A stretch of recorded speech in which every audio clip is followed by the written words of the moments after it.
In front of me is Samsung A34, and today I would like to show you how you can turn on and use voice typing on this device. First of all, just open your keyboard.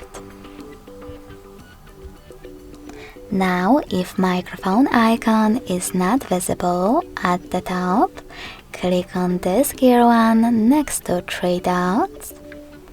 Scroll down and select Voice Input section.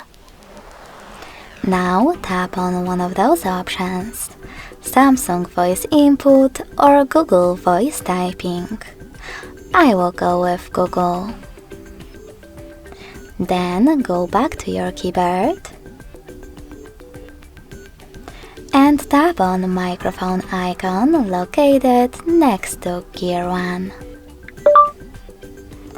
Now you can type in wherever you wish to, and when you're ready, click on the same icon again.